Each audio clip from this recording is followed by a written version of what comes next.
Avant de vous montrer la vidéo, je souhaite faire un commentaire personnel concernant l'enlèvement de l'Église du Christ.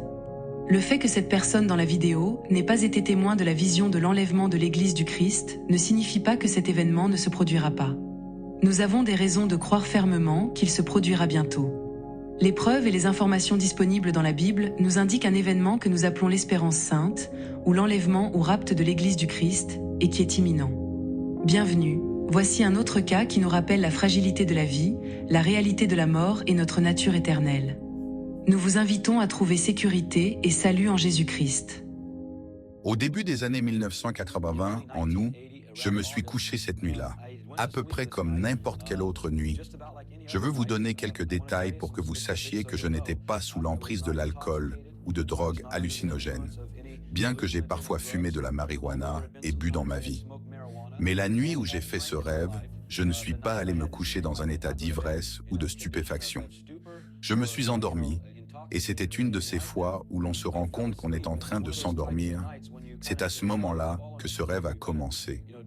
Le rêve a commencé par un bruit très fort. La meilleure description que je peux vous donner serait de dire que cela ressemblait à un klaxon de voiture des années 70. Combien d'entre vous se souviennent du son des klaxons de voiture dans les années 70? C'était des klaxons très bruyants à l'époque.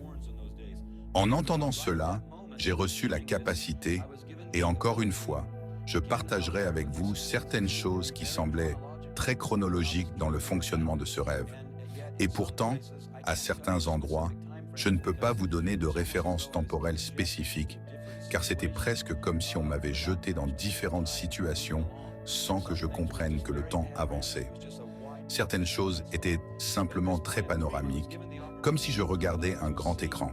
Mais à ce moment du rêve, j'ai eu l'occasion de voir comme depuis les cieux, en regardant vers le bas, et j'ai vu le globe qui était comme ceci, et j'ai pu voir clairement de nombreux cimetières et tombes. Ensuite, on m'a rapproché très près de beaucoup de ces cimetières, et ce que j'ai vu était une chose presque irréelle pour moi. La terre se fendait, elle se séparait littéralement, le sol se déchirait violemment, et les gens sortaient des tombes. Je vais vous dire qu'en tant que catholique, je priais souvent en croyant à la résurrection des morts, mais en réalité, je n'y croyais pas à ce moment-là dans le rêve, surtout en étant persuadé que cela allait vraiment se produire. Maintenant, je sais que c'est ce que j'ai vu, des personnes mortes ressuscitant de leur tombe.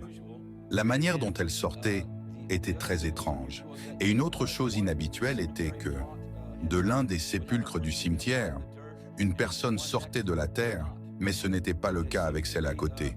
Cela ne semblait pas aléatoire, mais plutôt comme si c'était des sortes de lancements catégorisés, pour ainsi dire, de ces personnes sortant de la terre. Mais c'était extrêmement violent, presque comme si la terre était traversée par de petites explosions ou quelque chose du genre, se fissurant littéralement avec de la terre volant dans les airs.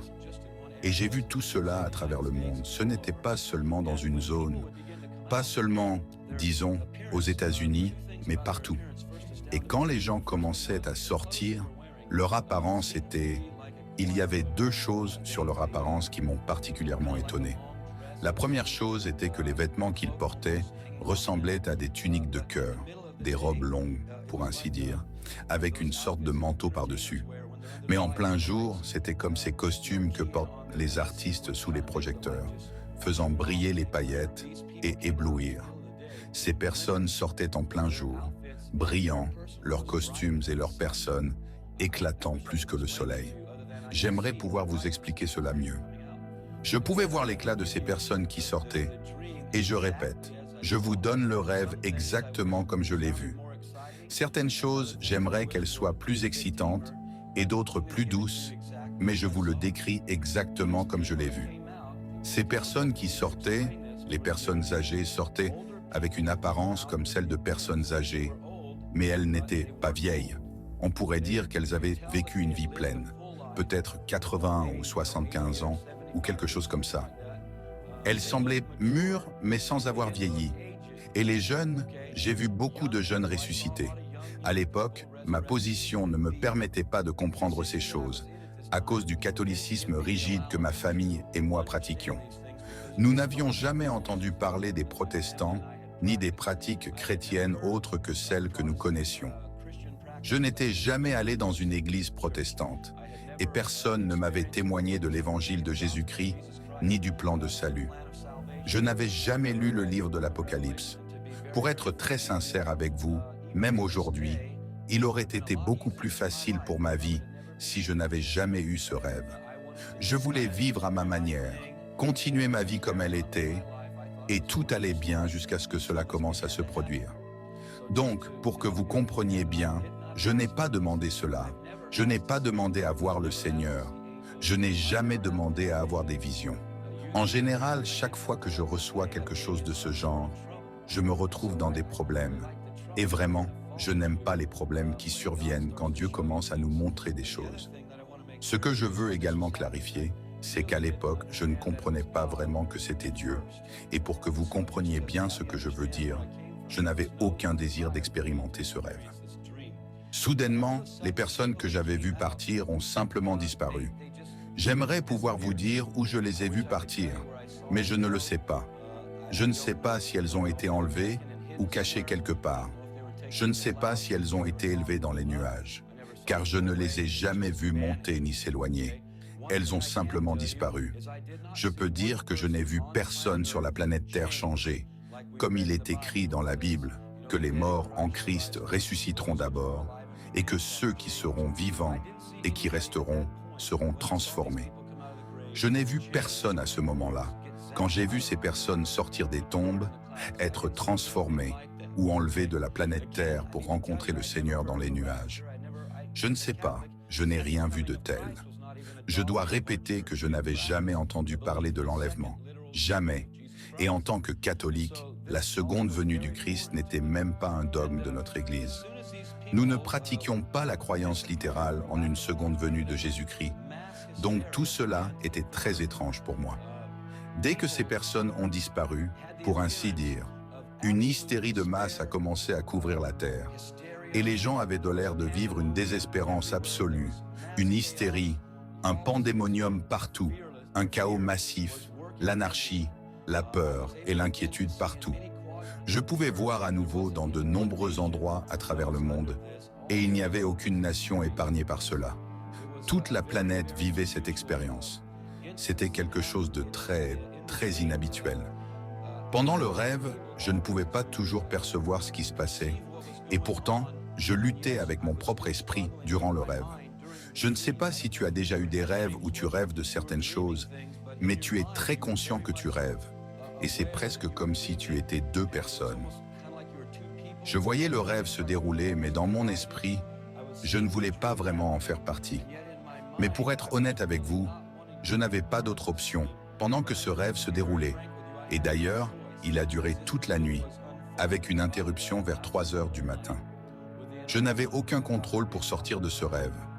Je peux vous dire que j'ai appris à changer mes rêves lorsque je m'endormis et que le diable décide de me donner un mauvais rêve. J'ai appris à dire à mon esprit non, que nous n'allons pas dans cette direction, que personne ne va me poursuivre avec une arme pour me tirer dessus. Je change simplement le rêve. Eh bien, laissez-moi vous dire que je n'ai pas pu le changer et j'aurais vraiment voulu. Définitivement, ma vie pendant 20 ans aurait été beaucoup plus facile. Ce n'était pas facile de recevoir cela. Ce n'était pas facile de le garder tout le temps que j'ai dû le garder. Ma crédibilité a été remise en question de nombreuses fois parce que, eh bien, si c'est si puissant, pourquoi ne l'as-tu pas partagé? Eh bien, je crois fermement que si je l'avais partagé publiquement quand je l'ai reçu, d'abord, personne ne m'aurait cru car la crédibilité de mon ministère n'était pas encore établie, et deuxièmement, cela m'aurait probablement détruit, car je n'avais pas le caractère nécessaire du Christ pour porter quelque chose comme cela et comprendre tout ce qu'implique une révélation comme celle-ci. Paul a parlé des révélations qui arrivent et qui sont accompagnées d'épreuves.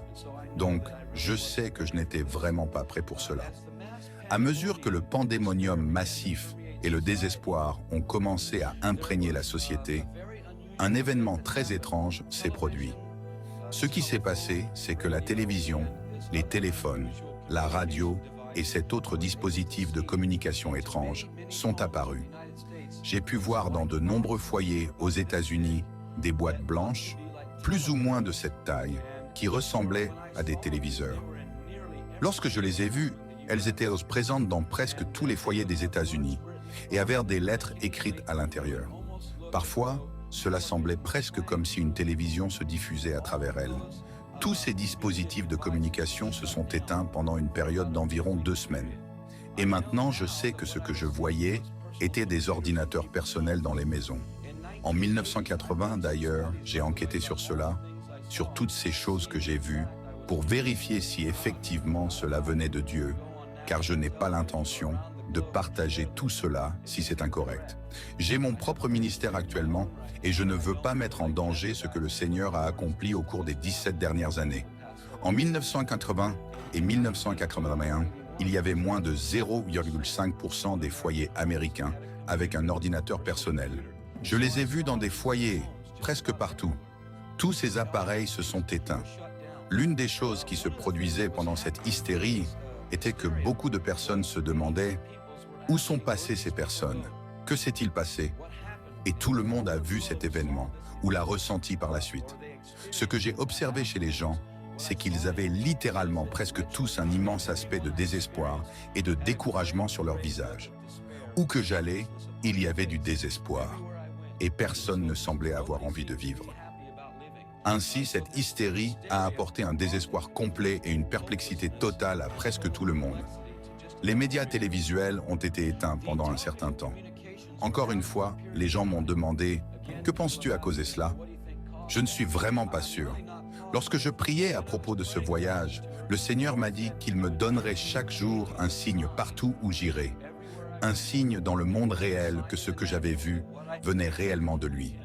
Aujourd'hui, en entrant à l'aéroport, en passant par le terminal, il m'a montré un Humvee situé dans la zone principale du terminal de cet aéroport. Et d'ailleurs, il était exactement comme celui que j'avais vu. En effet, toute nation dotée de capacités nucléaires, y compris ces nations, pourrait paralyser la machine militaire américaine et dévaster la civilisation moderne américaine. Une grande partie de ce que j'ai appris sur la révélation des derniers temps provient d'un lieu de prière, sauf seulement dans l'esprit. Cette déconnexion a alarmé tout le monde et a duré environ 2 semaines. Pouvez-vous imaginer un instant que toutes les communications, votre téléphone, vos ordinateurs, la télévision et la radio soient éteintes pendant 2 semaines? Pouvez-vous imaginer l'hystérie?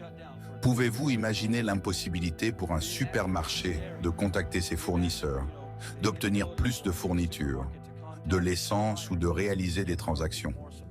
Je veux dire, c'est incroyable quand on commence à voir comment tout cela se déroulerait. Cela a duré environ 2 semaines. Je veux vous rappeler que je n'étais ni apprenti ni expert en prophétie à l'époque où cette vision m'a été donnée. J'ai commencé à marcher dans les rues, en état de choc face à ce qui se passait, ce qui est difficile à décrire parce que l'anarchie et la peur imprégnaient complètement la société. Après environ 2 semaines, la télévision et la radio ont recommencé à fonctionner, mais c'était complètement différent de ce qui avait été diffusé auparavant. Les émissions martelaient partout, présentant un nouveau gouvernement et un nouveau leadership sur le point d'arriver. Un homme allait émerger pour nous diriger. Finalement, l'homme est apparu sur scène et a parlé avec une grande éloquence. J'ai écrit ces choses exactement comme je les ai vues. Il parlait avec une grande éloquence et un charisme évident. Il était rassurant et promettait des solutions à tous les problèmes actuels. Cet homme était doux et extrêmement convaincant, capable de résoudre presque tous les problèmes. C'était un communicateur accompli et il expliquait comment cette élimination de tant de personnes était le jugement de Dieu qui était tombé sur eux. Cela m'a déconcerté dans le rêve, car je ne comprenais pas sa position. Je veux vous expliquer pour que vous sachiez ce à quoi je fais référence. Je n'étais pas un chrétien né de nouveau dans le rêve. Lorsque cet homme parlait, il commençait à me convaincre, à m'attirer vers ses messages. Je ne sais pas si certains d'entre vous ont vu de vieux vidéos d'Adolf Hitler s'adressant aux masses, mais il possédait un charisme démoniaque qui attirait littéralement les foules vers lui. Eh bien, cela n'avait rien à voir avec ce que j'ai vu. Il était capable de rassembler une nation, mais cet individu mobilisait le monde entier. Tout était très, très effrayant. Presque immédiatement, il a commencé à communiquer à travers de grands écrans de télévision qui étaient stratégiquement placés partout où le public se rassemblait. Pensez un instant en 1980, 1981, des grands écrans de télévision. Non, il y avait quelques pizzerias avec ces télévisions qui projetaient une image, mais de grands écrans de télévision n'étaient pas encore partout, mes amis. Et il n'y avait pas non plus de nouvelles en continu. Dans les discours de cet homme et ses directives pour le monde concernaient les nouveaux temps qui nous attendaient, de nouvelles directives pour une paix globale et la nécessité de renoncer à la citoyenneté actuelle pour une citoyenneté mondiale. L'homme parlait continuellement et constamment de l'ordre mondial, des avantages et du fait que tous les hommes vivraient ensemble et en paix. Bien que ce rêve me perturbait, je me sentais attiré par cela, car cela semblait très bien. La paix mondiale semble très bien, jusqu'à ce que l'on voit ce que cela coûte. Laissez-moi vous dire qu'il n'y aura pas de paix mondiale tant que le prince de la paix n'aura pas établi son trône sur cette terre, et il n'y en a pas d'autre. Aucun être humain n'apportera la paix sur cette terre, mais seulement l'être humain qui est tout humain et tout Dieu, et il est Jésus-Christ. Eh bien, j'ai commencé à envisager sérieusement de renoncer à ma citoyenneté, et cela m'inquiétait beaucoup, car bien que le message m'attirait fortement, d'un autre côté, je n'étais pas convaincu par ce nouvel ordre, et j'entendais constamment les mots « nouvel ordre, ordre mondial et nouveau temps ». Mais je n'ai jamais entendu « nouvel ordre mondial ». Je ne sais pas pourquoi, vous savez. Je ne sais pas si à l'avenir le nom changerait, ou si le rêve essayait de me montrer différentes perspectives. Je ne le sais pas. Il y a beaucoup de choses que j'ai demandées au Seigneur, et il n'a pas répondu à mes questions. Certaines choses, il me les a répondues clairement. Car mon sens de la liberté et du patriotisme s'érodait rapidement de ma compréhension. Maintenant, s'il vous plaît, écoutez cela attentivement. À un rythme surprenant, les gens acceptaient le plan que cet homme proposait à travers les médias. Aucune résistance, personne ne se battait, personne ne disait rien publiquement. Rien, non. Je ne peux pas vous dire si les communications étaient contrôlées au point de ne pouvoir aller et dire certaines choses. Eh bien maintenant, c'est presque comme ça aux États-Unis. Vous ne pouvez pas entrer sur les principales plateformes et dire ce que vous voulez. Alors je ne sais pas si c'était ce qui se passait à ce moment-là, ou simplement que tout avait changé. Comme je l'ai dit, je n'ai pas toutes les réponses. J'ai commencé à ressentir une forte dépression, et j'ai commencé à me demander si c'était la fin du monde. Je crois que presque tout le monde s'est déjà demandé, à un moment donné, ce qu'il adviendrait de la fin du monde. Il me semble surprenant que, lorsqu'on lit les Épîtres, on voit qu'en même temps que Pierre et Paul prêchaient, ils se demandaient déjà si la fin du monde était proche. C'est ainsi que j'ai moi-même commencé à me poser ces questions. À ce moment-là, dans le rêve, des choses très étranges ont commencé à se produire. Je me sentais désespéré. Ainsi, dans ma vie normale, j'ai toujours eu l'habitude de marcher lorsque je suis en proie au débit, à la désespérance ou à la confusion. Et je garde cette habitude. Je vis près d'une plage et je marche sur la plage. Donc, dans le rêve, je sortais marcher en attendant des réponses. Vous devez comprendre que le monde entier était dans cet état de désespoir et ce chaos qui imprégnait la société. Personne, en fait, personne n'était isolé, personne ne se cachait. Cela enveloppait tout, la planète entière. Je pouvais voir différentes régions sur différents continents, et tout le monde traversait la même chose. C'était comme si le monde entier était devenu une nation du tiers-monde, complètement en retard, mais avec la capacité de traiter émotionnellement ce qui se passait sur Terre. J'ai commencé à chercher des réponses, et sans savoir par où commencer, un jour je suis tombé sur un vieil homme, et c'était la première personne, pendant cette partie du rêve, qui semblait être aimable, comme s'il avait un peu d'espoir, ou peut-être savait-il ce qui se passait. Je l'ai donc arrêté et lui ai posé quelques questions. Je lui ai demandé « Savez-vous ce qui se passe dans le monde? Avez-vous une idée de ce qui se passe en ce moment ?» Ce désespoir me semblait comme si chaque personne sur Terre venait de sortir de l'enterrement de sa mère. Vous pouvez imaginer un instant, comme si tout le monde sur la planète venait de mettre sa mère en terre ce jour-là et venait juste de quitter le funérarium. Alors c'était l'expression des gens. Tous étaient très affligés et très abattus. Lorsque je l'ai rencontré, je lui ai demandé s'il savait ce qui se passait dans le monde. Et voici exactement ce qu'il m'a dit. Il m'a dit que la fin était proche et qu'il ne s'était pas préparé pour le jour du Seigneur. En le déclarant, une tristesse a instantanément couvert son visage. Il est passé de la joie à une grande tristesse. Il m'a dit qu'il n'avait pas été bien avec le Seigneur. Et ensuite, il a immédiatement commencé à me présenter le plan de salut de Dieu pour l'humanité. Avec soin, il a sorti un petit livre de sa poche arrière et a regardé autour de lui, comme s'il craignait d'être observé. Je ne peux pas vous dire si les Bibles étaient interdites à ce moment-là ou non, car cela ne m'a pas été spécifiquement précisé. J'aimerais vous donner quelques détails spécifiques, mais son attitude était celle d'une grande préoccupation, comme s'il était surveillé. Et d'ailleurs, lorsque ce petit livre est sorti, je ne savais pas à ce moment-là qu'il s'agissait d'une Bible, car vous savez, je ne lisais pas la Bible. J'étais un jeune catholique typique qui vivait à sa manière et n'était pas intéressé par la Bible, la parole de Dieu. Alors il a sorti un petit livre de poche et a commencé à parcourir les Écritures et à me montrer différentes choses dans la parole de Dieu qui répondaient à mes besoins pour que Jésus devienne mon sauveur. Il m'a dit que je devais demander pardon à Jésus pour mes péchés et ma nature pécheresse. Et il a ajouté qu'en le faisant, je recevrais la vie éternelle, que le pouvoir de Dieu me guiderait tout au long de cette vie et me donnerait une vie victorieuse. J'ai alors pensé que cela semblait très bien et cela m'a convaincu, alors j'ai prié et j'ai accepté le Christ dans mon cœur pendant le rêve. C'est un événement très étrange d'être une personne catholique et de ne pas savoir comment trouver le Christ par la nouvelle naissance à travers le repentir des péchés et de recevoir cela dans un rêve. Ce qui était encore plus intéressant, c'est qu'à mon réveil, je ne pouvais pas comprendre cela. Il a fallu 2 semaines après le rêve pour que je devienne chrétien. Alors, j'ai prié une prière avec lui, il a posé ses mains sur moi et a dit quelques prières. Et dès que cela s'est produit, une joie a commencé à m'envahir et j'ai fait ce qu'il m'a dit. J'ai demandé à Jésus de pardonner mes actions pécheresses et de remplir mon cœur de sa présence. C'était inhabituel avec cet homme, car il avait un petit nombre de disciples, et ce étaient des personnes qui avaient accepté son message lorsqu'il leur parlait de Jésus-Christ. En ce moment sur Terre, quelque chose de très étrange se produisait.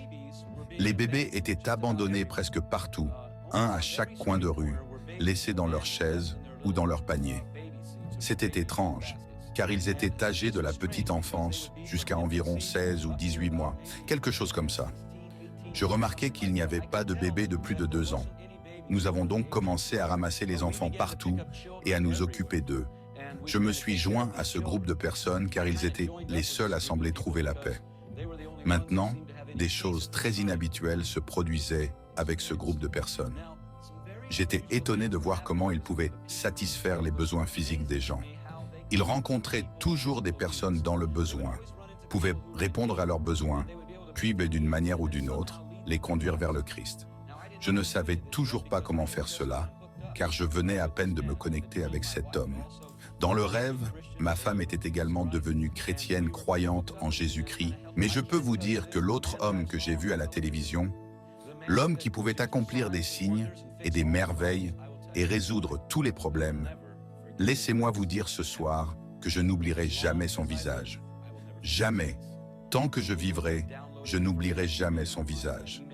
Certaines personnes m'ont envoyé des informations par email, avec des photos de différentes personnes qui pourraient être lui, et laissez-moi vous dire que ce n'est aucun d'entre eux, pas encore, car je n'oublierai jamais le visage de cet individu.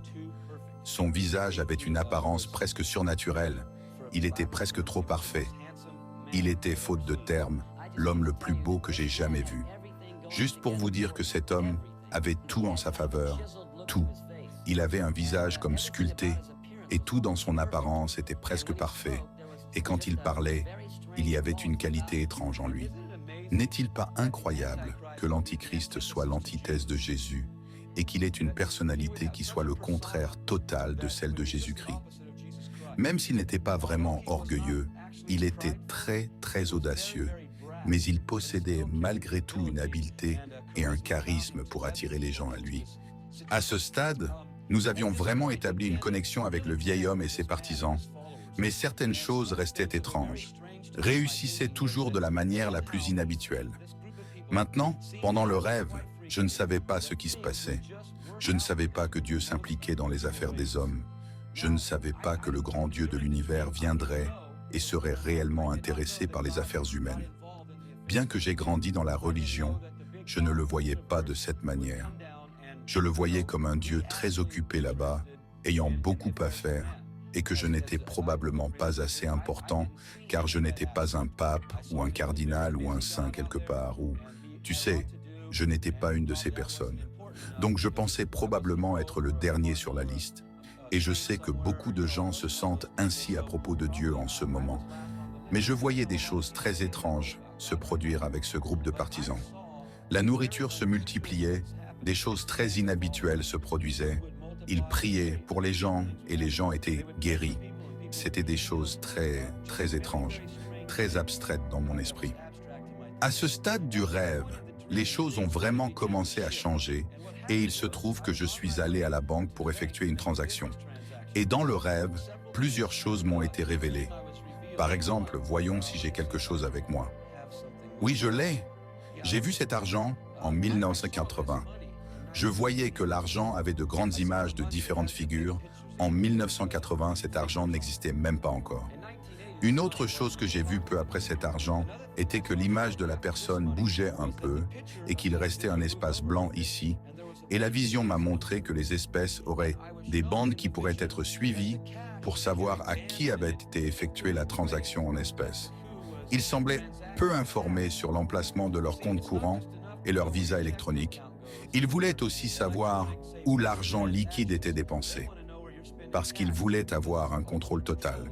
Je me dirigeais pour réaliser une transaction commerciale et quelque chose d'insolite est arrivé. Il y a eu un tremblement de terre alors que j'allais à la banque. Juste au moment où j'entrais dans la banque, de l'autre côté de la rue de ma banque, il y avait un grand bâtiment, haut, de 7 étages. Je devrais l'avoir vérifié. Et d'ailleurs, tout ce que je vous dis est documenté. Vous pouvez le vérifier avec des personnes, des noms et des situations si cela vous intéresse. C'était un bâtiment en forme de triangle et sa façade était entièrement en verre. Si vous vous souvenez de l'architecture des années 80, il venait juste de commencer à utiliser des façades entièrement en verre pour les bâtiments commerciaux. Mais aujourd'hui, si vous conduisez dans n'importe quelle grande ville, vous verrez que les bâtiments en verre sont devenus la norme. Mais ce n'était pas le cas avant. J'étais dans le rêve lorsque le tremblement de terre est survenu et a commencé à secouer ce bâtiment en verre, qui s'est effondré, tuant environ 200 personnes. Ce tremblement de terre était massif et je sais ce que j'ai vu. Toute la planète tremblait à ce moment-là. Le tremblement de terre était global. Le tremblement de terre a frappé et il y a eu des milliers. Des millions de vies perdues. Des millions, littéralement des millions de vies. Je n'ai jamais entendu parler d'un tremblement de terre où des millions de personnes mouraient, jamais. Le monde était complètement stupéfait. La dévastation des biens et la perte de vie étaient incompréhensibles, incommensurables. Certaines régions étaient tellement détruites qu'on ne s'est même pas donné la peine d'envoyer des équipes de secours, telle était la dévastation. C'était véritablement inédit. Cette destruction était globale, elle a touché le monde entier. Mes amis, maintenant je veux vous parler de certaines choses qui ont commencé à se produire à partir de ce moment-là. Ce tremblement de terre a provoqué un changement massif dans les patterns climatiques. À ce moment-là, ce qui a commencé à se passer, c'est que les patterns climatiques normaux ont complètement changé. Les hivers sont devenus des étés, les étés sont devenus des hivers, et on pouvait avoir une journée de neige et une journée de chaleur. Le monde était totalement plongé dans un chaos climatique. Prédire le climat était devenu totalement impossible. Ainsi, faire des prévisions météorologiques était inutile. Prédire le temps ne fonctionnait plus. Des choses très étranges ont commencé à se produire presque immédiatement. Les cultures ont commencé à périr, il y avait des sécheresses et des famines. Je pouvais le voir partout sur la planète, les zones de culture les plus fertiles. À l'époque, je vivais dans ce qui était considéré comme la zone de culture la plus fertile du monde, la vallée de San Joaquin en Californie. Ces zones ont été complètement détruites par la sécheresse et la famine. Des endroits qui étaient autrefois fertiles étaient désormais des déserts arides. C'était presque incompréhensible ce que je voyais et cela s'est produit presque immédiatement. comme si quelqu'un avait simplement inversé l'ordre des choses. Ce que je trouve étrange, c'est que le climat semblait avoir une volonté propre. Mais le climat a été manipulé lorsque la Terre a tremblé hors de son axe. Et tu demandes, comment sais-tu cela? Je le voyais de haut, comment elle tremblait. Je voyais toute la Terre se balancer comme si c'était une personne ivre essayant de marcher. C'était très, très terrifiant pour moi. Pouvez-vous imaginer avoir ce rêve sans savoir ce que je sais maintenant de la Bible, sans avoir lu ces choses, sans que personne ne m'en ait parlé auparavant et voir tout ce qui se passait? C'était incroyable, terrifiant, et je ne pourrais pas vous exprimer comment je me sentais, sans espoir et vide. En voyant tout cela se produire, je souhaitais souvent pouvoir me réveiller et faire comme si cela n'arrivait pas.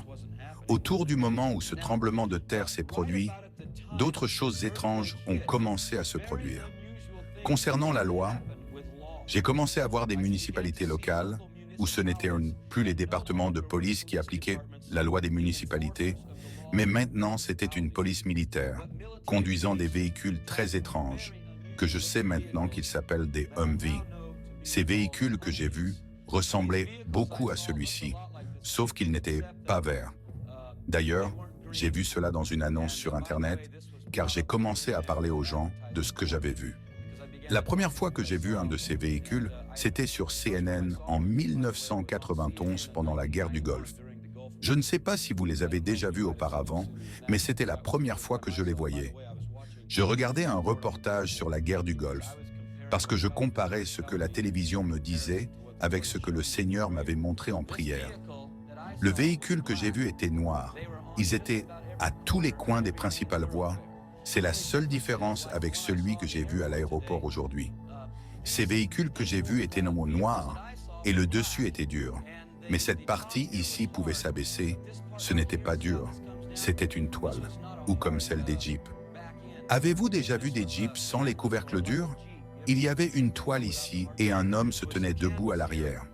Il portait des vêtements très étranges, des uniformes noirs et des casquettes bleues. L'homme qui se tenait à l'arrière portait un casque bleu. Il y avait une grande antenne radio ou un type de dispositif ici et un drapeau de l'autre côté. Et un autre homme se tenait ici et semblait porter une grande arme, debout. Je ne sais pas si c'était ce que c'était, mais cela en avait l'air. Cependant, je serais en train d'exagérer si je disais que c'était sûrement une mitrailleuse. Je ne sais pas. Tout ce que je sais, c'est que ces types étaient partout. Une autre chose que j'ai pu voir est que je pouvais regarder à l'intérieur, et il y avait ce que je sais maintenant être un ordinateur portable sur le tableau de bord, avec un écran qui ressemblait beaucoup à celui de l'avion dans lequel j'ai volé aujourd'hui, un jet régional de Canada Air, qui avait tous les nouveaux dispositifs GPS numériques qui dessinent complètement l'image pour que vous puissiez suivre sans indicateur. On pouvait voir cet ordinateur donner toutes sortes d'informations. Alors, ces gens pouvaient entrer ici et utiliser ces ordinateurs à bord pour obtenir des informations. En même temps que je voyais cela, je remarquais des poteaux d'éclairage, du genre que nous avons en Californie, qui en fait semblent un peu démodés ici, avec ces câbles qui traversent les intersections et des lumières anciennes suspendues. Nous avons ces énormes poteaux qui se dressent avec des lumières au sommet. J'ai commencé à voir des caméras, des petites caméras blanches ovales, comme des cylindres. Dans le rêve, il m'a été révélé que ces caméras connaissaient de la position de tous les véhicules dans le monde entier. Ces gens connaissaient nos positions. Ils étaient stationnés sur presque toutes les grandes voies, connaissaient où tu étais et ce qui semblait étrange. C'est qu'ils étaient assez pacifiques. Ces policiers militaires, ou ce qu'ils étaient. D'ailleurs, je ne sais pas pour vous, mais j'ai vérifié à nouveau en 1980, 1981. Il n'y avait pas de casque bleu dans aucune armée de la Terre, et il n'y avait pas de casquette bleue. Pendant que j'étais à Baltimore, je n'avais pas encore vu ces casquettes bleues. J'avais seulement vu des casques bleus à Baltimore. J'ai raté mon bus et, eh bien, quelle journée catastrophique ça a été. Je me suis complètement perdu, mais c'était totalement de la part du Seigneur, car il m'a fait monter dans le mauvais bus, pour me ramener là où je devais être, pour que je voie ce reportage télévisé sur la Sierra Leone quand ils l'ont diffusé. J'ai entendu le Seigneur me dire, « Regarde la télévision. Je n'aime pas la télévision, mais il se trouve que ces gens se battaient en Sierra Leone et portaient des casquettes bleues, d'un bleu ciel. Le Seigneur a dit, « Je t'ai dit que je te donnerai un signe à chaque endroit où tu irais pour te montrer. » Je ne sais pas ce que signifiaient les casquettes bleues, d'ailleurs quand je les ai vues, mais maintenant je sais clairement qui sera la police. Je suis maintenant conscient de qui sera aux commandes. Eh bien, ce système de ces policiers était en réalité assez pacifique. Ils n'étaient pas impolis, ne se comportaient pas mal avec les gens, n'étaient pas désagréables. Je ne les ai pas vus piller, ni tirer sur quelqu'un, ni rien de ce genre. Ils semblaient juste être paisiblement stationnés à chaque coin de rue. Une chose qui se passait à ce moment-là était qu'on ne pouvait pas traverser les lignes d'État sans autorisation. Il fallait avoir des autorisations en règle pour franchir les frontières des États. Et cela me semblait très étrange. Je ne pouvais pas croire que notre pays deviendrait un endroit où l'on ne peut pas passer d'un État à l'autre sans autorisation certifiée. Mais je l'ai vu, et c'était tellement surprenant. Ce nouveau dirigeant a commencé à apparaître à la télévision à nouveau et n'a trouvé aucune résistance pour mettre en œuvre ses politiques. Personne ne se levait pour le défier. Personne en Amérique ne provoquait de révolution. Personne. Il n'y avait aucune résistance. Ni au niveau individuel, ni au niveau national. Personne. Et savez-vous ce qui me surprend? Pendant les 20 ans écoulés depuis ce rêve, je suis maintenant totalement convaincu que c'est exactement ce qui se produira. Parce que vous pouvez voir que la plupart de l'Église du Seigneur, Jésus-Christ, est complètement endormie maintenant. Et si vous leur parlez de la fin des temps, ils vous étiquettent déjà comme un fou fanatique de la fin du monde. Un fou, vous savez? Comme, qui es-tu? Un de ces types qui disent que la fin du monde approche et que nous ne serons pas enlevés d'ici, ni que nous sortirons d'ici sans problème. Vous savez, il suffit de lire votre Bible. Des choses très anormales se sont produites dans le rêve. Les changements se sont opérés presque instantanément et avec une facilité totale. Une facilité totale. Il y avait des lois martiales pacifiques, comme je l'ai dit. La police militaire était partout et connaissait la localisation de chacun. J'ai découvert comment ils ont commencé à savoir cela. Je n'ai pas compris cela au début, mais cela m'a été révélé. Je me suis posé des questions en traitant ce rêve. Comment cela a-t-il pu se passer si rapidement? Où sont les hommes et les femmes prêts à se lever et dire « Un instant, ce n'est pas la direction que nous avons choisie. Quand te lèveras-tu et diras-tu à ton Église que nous en avons assez qu'on ne prêche pas la vérité?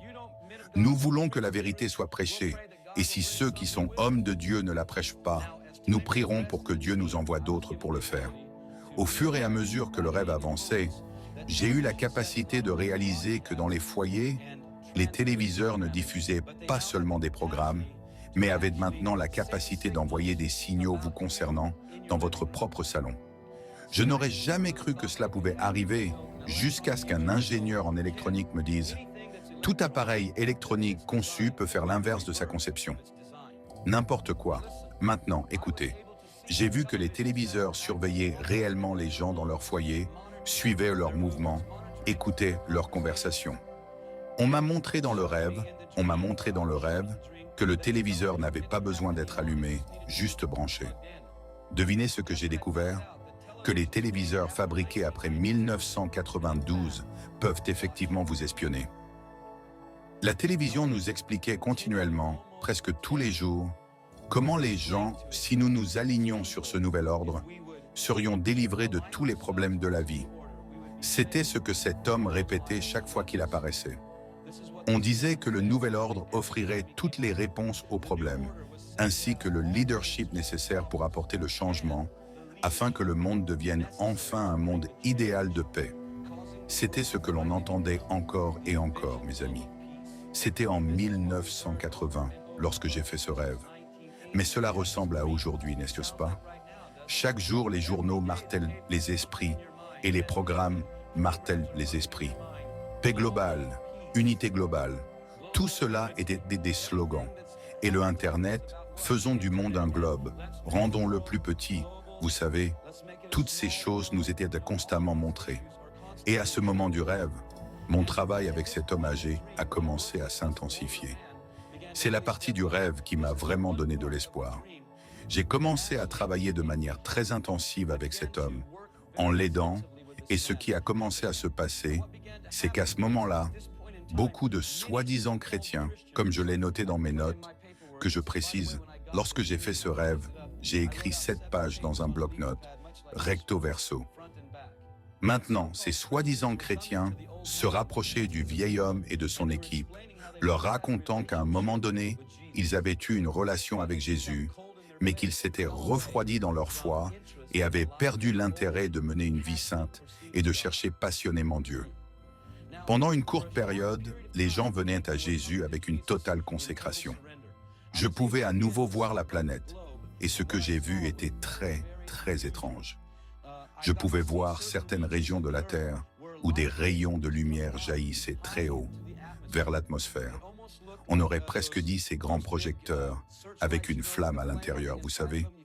Vous les avez déjà vus, comment ils brillent vers le ciel. Sauf que ceux-ci étaient très, très brillants, presque surnaturels en apparence. Après avoir vu comment ils s'élevèrent du globe dans de nombreuses directions, j'ai eu la capacité de descendre dans ces régions et de voir de près ce qui se passait. Laissez-moi vous dire que c'était la chose la plus excitante que j'ai jamais vue. Et c'est précisément cette partie de la vision qui me donne la détermination de continuer à faire ce que je fais maintenant.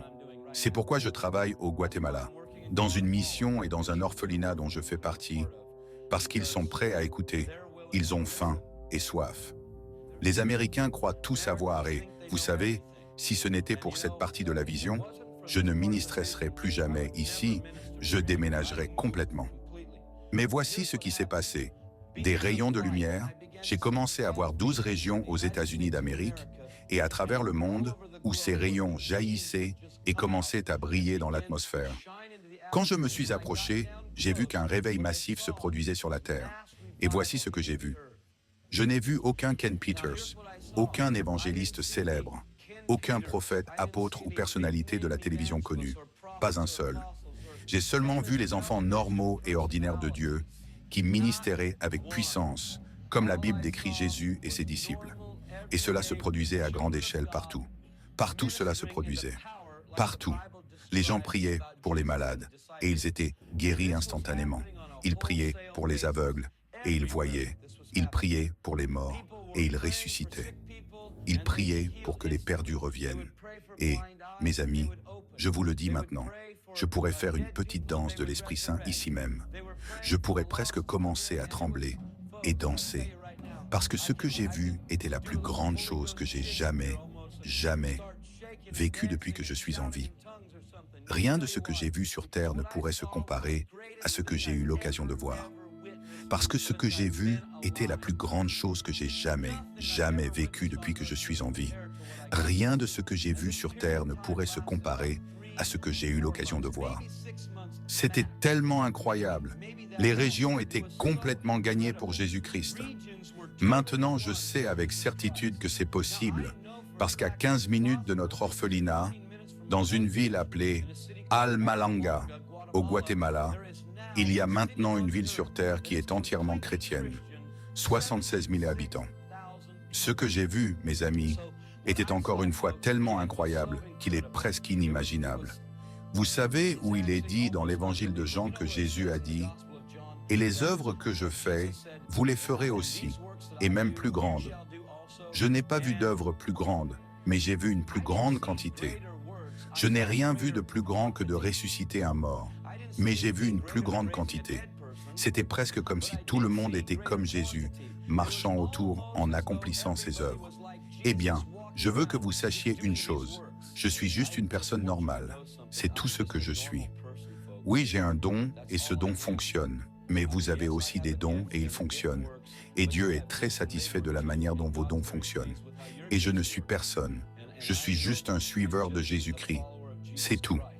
Alors s'il vous plaît, ne mettez jamais vos yeux sur une personne. Jamais. Sauf sur la seule personne qui est digne de toute notre louange. Ce déversement a duré une courte période de temps et il y avait littéralement des régions de lumière totale. Et juste à côté, presque comme une ville voisine, il y avait une obscurité complète. Le royaume spirituel a commencé à s'agiter beaucoup, car tout cela était incroyable, depuis que tous ces miracles et événements avaient commencé à se produire. Cet ordre mondial a commencé à se mettre en colère énormément, parce que ce qui se passait était hors de son contrôle et de sa capacité à le manipuler et à l'arrêter. Et cela met beaucoup en colère le diable, vous savez? Il se fâche beaucoup lorsque nous commençons à fonctionner dans le véritable pouvoir du Dieu vivant. C'est à ce moment-là qu'il commence vraiment à faire tout ce qu'il peut et à faire tout ce qu'il faut pour arrêter l'œuvre de Dieu. J'ai commencé à voir une persécution à une échelle sans précédent. Au cours des 10 dernières années, il y a eu plus de persécutions mondiales contre le corps du Christ que dans toute l'histoire de l'Église. Sur une période de 10 ans, nous sommes sur le point de commencer un autre orphelinat au Soudan parce que Dieu nous a donné l'opportunité de ministérer au chef d'une nation et à son secrétaire d'État, qui nous donneront la chance de commencer un travail rempli de l'esprit. Je sais des choses sur l'Afrique. Je sais pourquoi les prix de l'essence ont augmenté de 20 ou 30 cents. Voyez-vous, les Arabes investissent actuellement des milliards de dollars en Afrique parce qu'ils ne veulent pas que l'Afrique devienne un continent chrétien. Ils paient les gens pour se convertir à l'islam, entre 300 et 1000 dollars américains par mois. Quand vous n'avez jamais eu 5 dollars de toute votre vie et que d'un coup on vous donne 300 dollars par mois, même si vous tuez votre voisin s'il vous le demande, oui, vous le feriez, surtout si vous n'avez pas la foi en Christ. Tu ferais n'importe quoi. Vous me direz, comment est-ce possible? Alors, comment les personnes que Jésus bénissait chaque jour ont-elles fini par le crucifier? À cet instant, une autre chose étrange se produisit. Entre l'effusion de bénédiction, pour ainsi dire, et la persécution, ils ont vraiment commencé à s'intensifier. Ils ont emmené des gens, et j'ai vu quelque chose de très étrange, car j'ai vu de nombreuses prisons à travers les États-Unis, surtout en Californie. Dans le rêve, j'ai vu de nombreuses prisons d'État.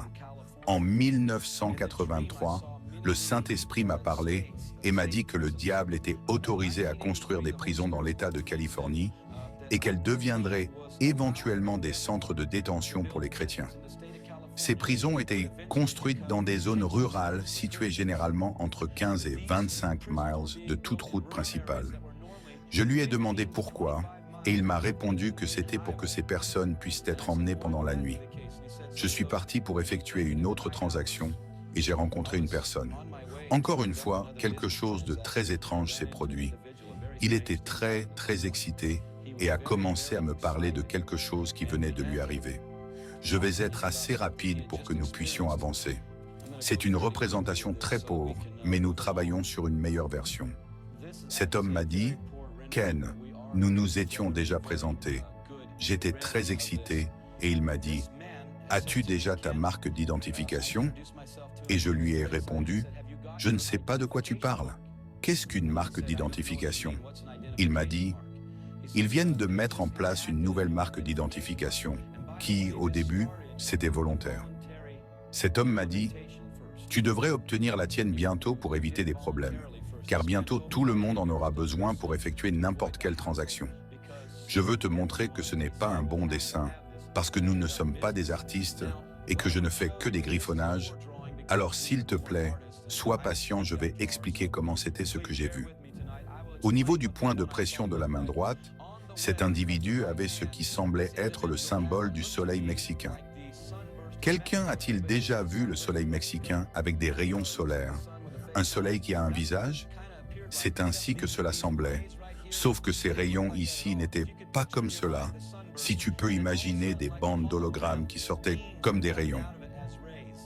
Cette main était ainsi, comme si la main droite était dans la même direction et était à l'intérieur de cela. Et il y avait un autre emblème semblable à celui de cette main, visible au niveau du point de pression.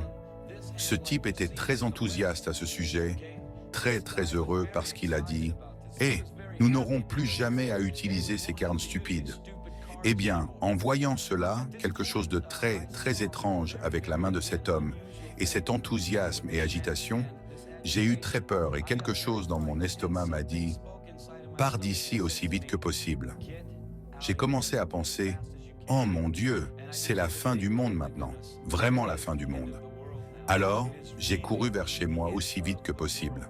Pendant que je courais, je veux vous dire ce que j'ai entendu dans mon esprit. Je ne savais pas que c'était mon esprit à ce moment-là. Si vous avez une Bible, lisez-la ce soir. Je vais le lire très rapidement. C'est dans Apocalypse 13. Je ne savais pas que c'était les Écritures saintes que j'entendais dans mon estomac. Maintenant, je sais que c'est là où réside l'esprit d'une personne. De son ventre couleront des ruisseaux d'eau vive. Et il fait que tous, chapitre 13, verset 16 d'Apocalypse, il fait que tous, petits et grands, riches et pauvres, reçoivent une marque sur leur main droite ou sur leur front, afin que personne ne puisse acheter ni vendre, sauf celui qui a la marque, le nom de la bête ou le nombre de son nom. Voici la sagesse. Que celui qui a de l'intelligence calcule le nombre de la bête, car c'est le nombre d'un homme, et son nombre est 666. Eh bien, je courais aussi vite que possible vers chez moi, parce que je me suis souvenu, oh mon Dieu, que ma femme était là, qu'elle était seule. Je suis enfin arrivé chez moi, quand un autre verset a sauté dans mon cœur. Je ne savais pas qu'il venait de Matthieu 24 sur l'abomination désolante. J'ai attrapé la poignée de la porte et j'ai essayé de l'ouvrir, bien que ce verset me disait « N'entre pas dans ta maison, ne reviens pas ». Je l'ai ouverte et j'ai rencontré la présence la plus démoniaque que je n'ai jamais vue. Cette présence que j'ai trouvée à ma porte d'entrée, en l'ouvrant, je ne peux pas dire si c'était le diable en personne. C'était très sombre, avec une sorte de manteau d'obscurité autour de lui. C'était très sinistre, et sa présence exerçait une pression sur mon cœur avec une grande peur.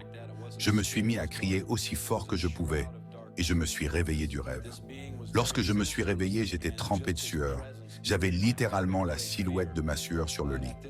J'ai bougé ma femme et lui ai dit « Quelque chose de terrible m'arrive, je crois que Dieu essaie de me dire quelque chose. » Alors je lui ai raconté certaines choses sur ce qui s'était passé et elle a dit « Non, non, tu as fait un cauchemar. » Et je leur dirai que je savais que ce n'était pas un cauchemar. J'ai eu des cauchemars, qui n'en a pas, mais ce n'était pas un cauchemar en aucun cas. Il était 3 heures du matin et je pense qu'il était environ 22h30 quand je me suis endormi. Cela avait duré plusieurs heures et j'avais un fort désir de lire la Bible, bien que je ne savais même pas si j'en avais une. J'ai commencé à chercher dans mon garage et j'ai finalement trouvé une Bible. Elle disait « Sainte Bible, édition catholique San José ». Je ne sais même pas d'où elle venait. J'ai ouvert la couverture intérieure et il était écrit « Propriété de l'école et de l'église de San Francisco ». Je ne sais pas comment elle est arrivée chez moi, honnêtement. Je ne me souviens pas d'avoir volé cette Bible, mais je suppose que je l'ai fait, car je l'avais. Je suis retourné dans la maison, je me suis assis dans un fauteuil à bascule et j'ai commencé à lire cette Bible avec diligence. J'ai l'habitude dans ma vie de commencer par le côté arrière des choses, et j'ai ouvert la Bible par l'arrière et il était écrit Apocalypse. Je ne savais pas ce que signifiait Apocalypse à ce moment-là. Je n'avais aucune idée de ce que cela voulait dire. J'ai commencé à lire et ce que je pouvais comprendre de ce que je lisais, c'était que Jésus viendrait à son église et qu'il emporterait ses chandelles. En tant que catholique, cela m'a beaucoup effrayé parce que tout ce que nous faisions était avec des bougies. Nous avions une bougie de l'Avent, une bougie du Carême, une bougie de Noël. Nous allumions des bougies sur le pupitre, des bougies pour le purgatoire, tout était avec des bougies. Ça n'avait pas de sens pour moi. Et je me suis endormi et instantanément le rêve a recommencé exactement là où je l'avais laissé, face à cette créature sinistre. Je pense que la créature était un démon, une sorte de présence démoniaque. J'étais très tendu et cela m'a saisi le cœur. J'ai claqué la porte et j'ai couru. Je me suis rendu compte que ma femme, en fait, n'était plus chez moi et qu'elle était partie. Il est difficile de vous expliquer la peur que j'ai ressentie. J'ai eu quelques expériences dans ma vie avec des démons et des sorcières se manifestant dans ma chambre d'hôtel et se projetant astralement depuis le royaume spirituel dans ma maison, et j'ai appris à combattre ces choses. Je n'ai plus peur de cela. Normalement, il ne me dérange plus parce que je sais maintenant comment prier, mais à ce moment-là, je n'avais aucune idée de comment faire face à un être aussi puissant et maléfique. Alors j'ai commencé à courir et courir et courir. Puis j'ai été attrapé par l'un de ces camions de police étranges avec ces policiers militaires. Ils connaissaient mon nom, même si je ne leur avais pas dit mon nom. Ils savaient mon nom et ils m'ont emmené dans un bâtiment gouvernemental. C'était un grand bâtiment Et ils m'ont conduit dans une pièce où se trouvait ma femme et l'ancien que j'avais commencé à appeler l'évangéliste. Nous avions été capturés et ils savaient exactement où nous emmener. Cela m'a beaucoup surpris parce que je me demandais comment ils savaient tout cela sur les gens. Je sais que nous sommes surveillés en ce moment. Je sais que les chrétiens sont surveillés dans notre pays. Je sais que les chrétiens qui croient en la Bible sont sous surveillance. Le FBI surveille les chrétiens qui croient en la Bible. Cela fait des années que cela se passe. Il y a eu un article dans l'un des principaux journaux qui décrivait les personnes que le FBI considérait comme dangereuses. Dans l'une des catégories figuraient les chrétiens qui croient que la Bible est pertinente aujourd'hui, car ces personnes représentent une menace pour le FBI. Alors, ils savaient des choses sur nous et nous ont amenés dans cette pièce. J'étais là avec ma femme et ce vieil homme, et ils ont commencé à nous interroger de manière polie. Ils nous ont demandé de coopérer, de nous aligner avec ce nouveau gouvernement et que tout irait bien pour nous.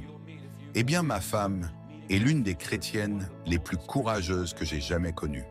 Elle est aussi l'une des croyantes les plus gentilles que j'ai jamais rencontrées. Mais elle fait face au diable. Elle et ce vieil homme ont commencé à prêcher à ces personnes qui tentèrent de nous convaincre de cet nouvel alignement avec ce gouvernement. Alors, ils nous ont emmenés ailleurs et nous avons été soumis à un interrogatoire de contrôle mental.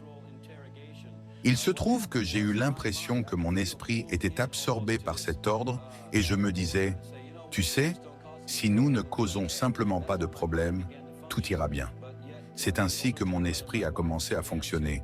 Mais le vieil homme et ma femme luttaient de toute leur force sur le plan spirituel, le défiant avec les Écritures. Cela m'a paru incroyable parce que notre capture semblait avoir été soigneusement planifiée. Je ne savais pas comment cet être était arrivé chez moi et comment ils avaient réussi à m'attraper, mais tout semblait comme si cela avait été prévu à l'avance. D'autres choses étranges que j'ai vues juste avant que cela ne m'arrive, c'est que toutes les nations du monde étaient comme une seule. Il n'y avait plus de nations souveraines.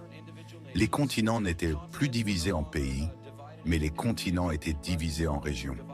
Et une chose que je veux vous dire à propos de cela, c'est que la présence de Dieu sur la scène mondiale à ces moments-là était presque impossible à détecter. Dans l'ordre mondial, il n'y avait absolument pas de présence de Dieu. Le mal à ce moment-là du rêve avait commencé à imprégner tous les aspects de la société. L'obscurité était partout.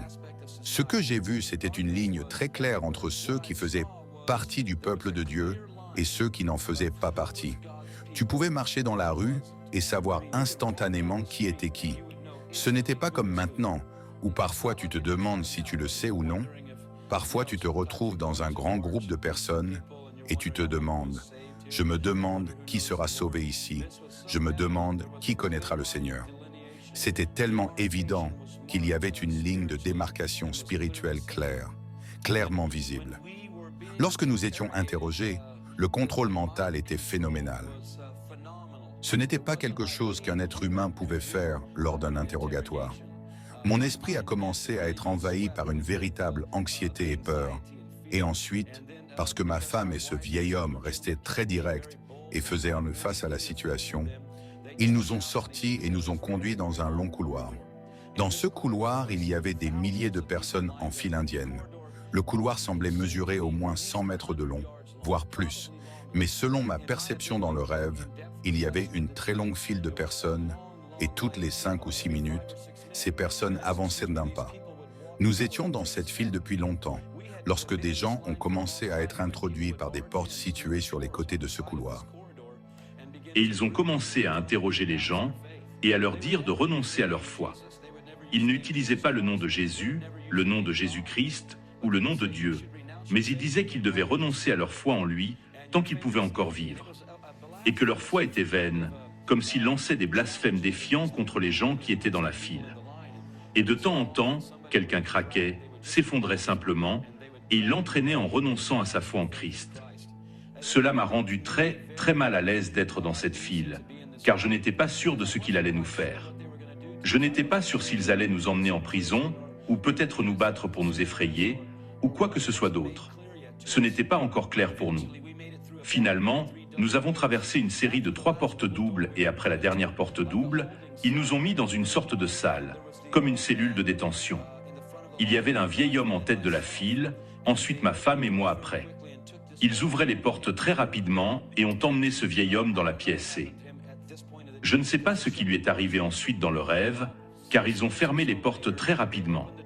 Environ 6 minutes plus tard, ils ont ouvert les portes, cette fois complètement ouvertes, et ce que j'ai vu était le sentiment de vide le plus grand que j'ai jamais expérimenté dans ma vie. J'ai vu cet homme qui était très, très grand. Plus tôt dans le discours, je vous expliquais qu'il était aussi grand qu'un joueur de basketball professionnel, et très robuste, comme un joueur de football américain. C'était un homme extrêmement imposant. Il portait une grande capuche en satin sur la tête avec des trous pour les yeux afin de pouvoir voir. Ma femme était devant moi et ils ont commencé à lui dire qu'elle pourrait renoncer à sa foi et vivre. Et maintenant j'ai compris ce qui se passait, car cet homme portait une énorme épée. Pour la dessiner dans l'air, disons qu'elle commençait ici avec une poignée et montait comme ceci, puis ainsi, puis un grand arc comme ceci. C'était une épée très, très effrayante. Ensuite, j'ai vu une table qui était un peu plus longue que la taille moyenne d'un homme et un peu plus large, et il. Ma femme a dit qu'elle ne renoncerait pas à sa foi en Jésus. Elle a commencé à prêcher puissamment et, vous savez, j'aimerais être comme elle à ce moment-là, parce que je ne le suis pas. Elle a commencé à réprimander le diable et tout ce que vous pouvez imaginer, elle le faisait, et ils se sont mis en colère. Et ils l'ont attachée à cette table, qui d'ailleurs était comme ça, sur son dos. Alors elle levait les yeux, avec cet homme debout derrière elle, avec l'épée, a pris l'épée et lui a coupé la tête. Juste comme ça, en ma présence, et j'ai vu ça, je ne veux pas dire que je veux que cela arrive à ma femme. Je ne sais pas si cela arrivera, je ne l'ai jamais entendu clairement. Je n'ai encore jamais entendu Dieu me dire si je mourrais en martyr, mais je sais que tout dans le rêve s'est déroulé presque exactement comme je l'ai vu jusqu'à présent. Mais il se trouve que cette épée a laissé une marque indélébile dans ma vie. Cette épée s'appelle une épée cimeterre. Et j'ai recherché et c'était exactement l'épée que ce type utilisait pour exécuter des gens. Je venais d'assister à l'exécution de ma femme.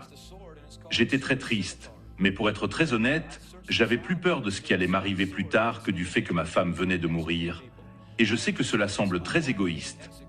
Mais si je vous disais le contraire, je mentirais et alors Dieu prendrait soin de moi. J'étais plus inquiet pour ma vie que pour sa mort à ce moment-là. J'avais très, très peur et je savais que maintenant j'allais mourir. Et dans mon esprit, je pensais que je ne pouvais pas faire ça. Que j'allais mourir. Je ne vais pas m'en remettre. Je suis devenu paralysé et mon esprit a commencé à me tourmenter, presque comme s'il s'effaçait littéralement. Mon estomac a commencé à crier fortement et hautement ceci. « Jésus, s'il te plaît, aide-moi, j'ai peur. » Mais le message ne pouvait pas sortir parce que mon esprit était paralysé. Et c'était comme si j'avais la grippe. Un cas extrême de grippe où mes dents claquaient et je tremblais de frissons en attendant dans cette file. Je ne pouvais absolument pas traiter mes pensées. C'était comme si j'avais complètement perdu toutes mes facultés mentales, ma capacité à connaître, à être conscient de ce qui se passait à ce moment-là. C'était terrible, et bien que cela n'ait duré peut-être que 5 ou 6 minutes, cela semblait être des heures en raison de la pression extrême de cette attaque contre moi. Maintenant, je sais beaucoup plus sur les attaques de Satan et comment il peut agir, mais pendant ce rêve, je n'avais aucune idée.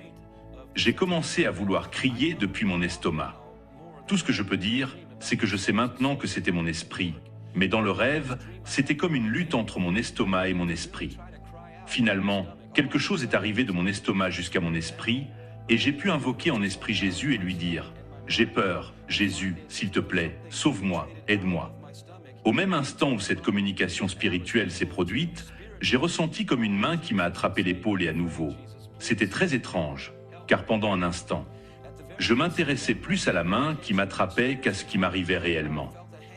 Dès que cette main m'a attrapé, j'ai ressenti une chaleur intense et les frissons ont disparu, comme si mon esprit pouvait maintenant voir et comprendre clairement ce qui se passait. Je n'oublierai jamais cette main. C'était une main très rugueuse et semblait avoir beaucoup travaillé, comme celle d'un travailleur manuel, comme un mécanicien, un constructeur ou un plombier, ou quelque chose du genre. C'était une main très robuste et épaisse, rien à voir avec la mienne, qui est celle de quelqu'un aux os fins. Mais cette main était très solide et m'a attrapé l'épaule, et a commencé à m'envahir d'une sensation de chaleur et de paix. Après quelques instants, je me suis retourné et là se tenait le Seigneur Jésus-Christ derrière moi. Je ne sais pas comment il est arrivé là, car c'était seulement une petite cellule de détention et les portes derrière nous étaient fermées. Mais soudainement, il m'a regardé dans les yeux, me regardant très sérieusement. Ce n'était ni une réprimande ni une conviction, mais plutôt lui me scrutant et examinant ma vie. Ce qui était le plus inhabituel, c'est qu'au même instant, quand je l'ai regardé, ses yeux n'étaient pas marrons, verts ou bleus. Ils semblaient rouges comme le feu et scrutaient clairement toute ma vie. D'une manière ou d'une autre, à ce moment-là, j'ai compris qu'il me regardait non seulement en me voyant, mais que son regard me traversait et qu'il savait tout de moi. Il connaissait ma force et mes faiblesses, il savait chaque mensonge profondément enraciné en moi, il connaissait chaque tromperie, chaque fois que j'avais peur et que je la compartimentais. Mon être tout entier et lui, en me regardant, ont exposé tout cela. C'était très effrayant, un moment très intense. J'aimerais pouvoir dire qu'en voyant Jésus à ce moment-là, cela m'a rendu très heureux, mais ce n'était pas le cas. J'ai ressenti beaucoup de peur. Maintenant, je comprends ce que signifie la crainte du Seigneur grâce à cette expérience. Le Seigneur m'a visité 3 fois dans ma vie, le Christ ressuscité, et chaque fois qu'il s'est manifesté, ce n'a jamais été comme se promener parmi des roses, non. Cela a toujours été un sentiment de vouloir me cacher sous le tapis en me demandant « Vais-je mourir ? Que vas-tu faire ? Que veux-tu de moi ?» C'était une manifestation puissante de Jésus. Ce n'était pas comme si nous étions des amis ou des compagnons. Rien de tout cela. Je l'ai vu dans toute sa grandeur et lorsqu'il me regardait à travers moi, il savait tout sur moi, connaissait chaque cachette et recoin. Et quelques instants après avoir réalisé cela, de ma propre dépravation, il m'a parlé et m'a regardé fermement dans les yeux, en me disant « N'aie pas peur, mon fils, car la mort ne te retiendra jamais. » C'était quelque chose de bizarre pour moi et instantanément. C'était comme si une forme de courage envahissait mon être. J'aimerais pouvoir dire que je suis devenu très audacieux, que j'ai prêché un grand sermon et que tout le monde a été sauvé. Mais ce n'était pas le cas.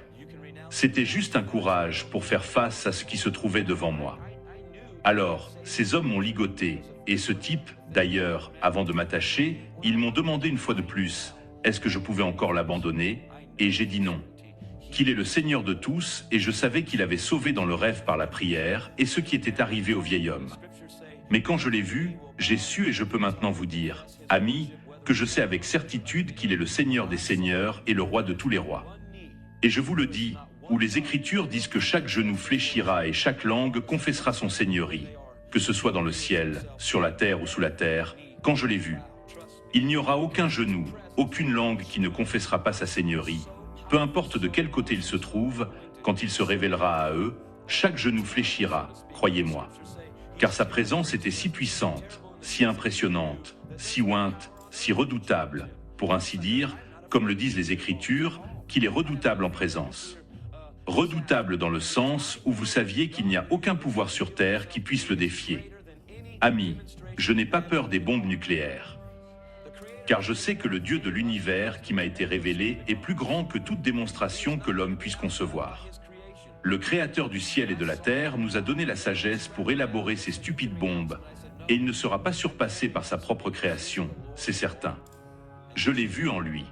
Et ensuite, ils m'ont attaché et m'ont dit que je pouvais encore renoncer à lui, et j'ai dit que je ne pouvais pas renoncer à lui, car il est le Seigneur de tous et qu'il devrait être le Seigneur de lui aussi. C'était mon grand sermon. J'aurais aimé qu'il soit beaucoup plus long. C'est pourquoi j'ai tout cela dans un schéma, bien que cela ait déjà 20 ans, bien que je puisse maintenant le revivre. Aujourd'hui, j'ai demandé au Seigneur, surtout ce soir, de ne pas me laisser m'effondrer ici. S'il vous plaît, ne me laissez pas pleurer. Car ce que j'ai vu arriver à ma femme m'a profondément affecté et m'affecte encore aujourd'hui. J'ai vu ma femme se transformer littéralement en cette personne qui vivait dans ce rêve. Quand cet homme m'a coupé la tête, dès que j'ai vu l'épée descendre et toucher mon cou, au moment où la lame a touché mon cou, j'ai disparu. Je n'ai pas du tout ressenti la mort. Tout à coup, je me suis retrouvé debout, même s'il n'y avait pas de plafond aussi haut que celui-ci, mais il était assez haut, et j'étais là, tenant la main de quelqu'un d'autre et regardant la scène. C'était très grotesque, et je ne sais pas pourquoi on me l'a montré, mais je vais le raconter exactement tel que je l'ai vu du début à la fin. J'avais la tête coupée et je saignais abondamment. C'était très très étrange. Même si une main me tenait, je ne savais pas de qui il s'agissait. En fait, Il était plus intéressé par ma mort là-bas que par le fait que j'étais libéré de la mort. Soudain, j'ai regardé et j'ai réalisé « Oh mon Dieu, c'est encore une de ces mains robustes qui me tiennent la main. » J'ai levé les yeux et c'était encore le Seigneur Jésus-Christ. Amis, peu importe ce que vous vivez ici, peu importe les épreuves que vous traversez. Et je ne sais pas pourquoi le Seigneur ne choisit pas de se montrer à tout le monde, je n'ai aucune idée de pourquoi cela m'a été montré. J'étais un pécheur, je n'avais même pas envie de le suivre, je n'ai pas demandé cela, je ne suis pas digne de recevoir quoi que ce soit, mais il s'est montré à moi. En ce moment, il est passé d'un Dieu sévère, puissant et omniscient, à un Dieu qui me tenait par la main, ce qui m'a permis de comprendre que j'étais maintenant son fils, son frère, son compagnon. Il n'avait pas honte de m'appeler son frère. J'ai compris que j'étais comme lui, non pas en tant que Dieu, la divinité, ni en tant que Jésus, le Fils, mais en tant qu'un fils de Dieu. Pas le Fils de Dieu, le premier-né, l'unique engendré, mais un fils de plus. Vous savez, pas un Dieu, car les Écritures nous disent clairement que nous avons été créés un peu plus bas que les anges, mais il y avait une égalité dans le sens où nous étions désormais frères. Et ce n'était plus une chose effrayante pour moi d'être en sa présence, mais il y avait une acceptation immense, une compréhension immense. Soudainement, je comprenais clairement les choses dont je peux maintenant prêcher avec ferveur, comme l'Écriture qui dit « Précieuse aux yeux du Seigneur est la mort de ses saints ». Depuis ce rêve, je n'ai plus jamais pleuré lors des funérailles, car je sais maintenant qu'en présence du Dieu vivant, lorsque ses enfants passent par la mort, c'est précieux pour lui. Et je vis comment il me conduisait à travers la mort, je vis comment il me libérait de ce sentiment de mourir, et ensuite, lorsqu'il me prit dans ses bras, pour ainsi dire, dans la mort. Il me montra que, comme le dit l'Écriture, ce que nous serons n'a pas encore été révélé, mais nous savons que lorsqu'il apparaîtra, nous lui ressemblerons. À ce moment-là, j'étais comme Jésus en image, en faculté et en compréhension. Je ne pouvais plus voir mes faiblesses, aucune de mes fragilités ne m'était plus connue. J'étais complètement libéré de tout cela. Véritablement, être en présence du Seigneur, c'est être comme lui. Amis, cela vaut la peine. Vous savez quoi? Cela vaut la peine de renoncer à cette vie et à tous ses plaisirs, objectifs et aspirations juste pour gagner Christ. Maintenant, je comprends ce que Paul voulait dire quand il a dit « Tout je le considère comme perte pour gagner Christ ». Je le comprends entièrement maintenant. Ce n'est plus un mystère pour moi. Chaque fois qu'il s'est manifesté, j'ai été transformé plusieurs fois. Chaque fois cette compréhension devient plus puissante de ce que cela vaut d'être caché en Christ Jésus. Et soudainement, l'homme à la capuche ôta sa couverture et la jeta, en disant « Je ne tuerai plus aucune de ces personnes ». Et alors le rêve se termina. Notre prochaine vidéo est en phase de traduction. Il s'agira d'une interview surprenante avec un chanteur country à propos du livre de l'Apocalypse et de la fin des temps. Si ce message vous a vraiment béni, likez-nous, abonnez-vous et partagez-le avec quelqu'un d'autre qui peut vous aider. Faites-nous savoir si vous connaissez quelqu'un qui a vécu une véritable expérience de mort imminente ou une vision choquante. À bientôt et que Dieu vous bénisse.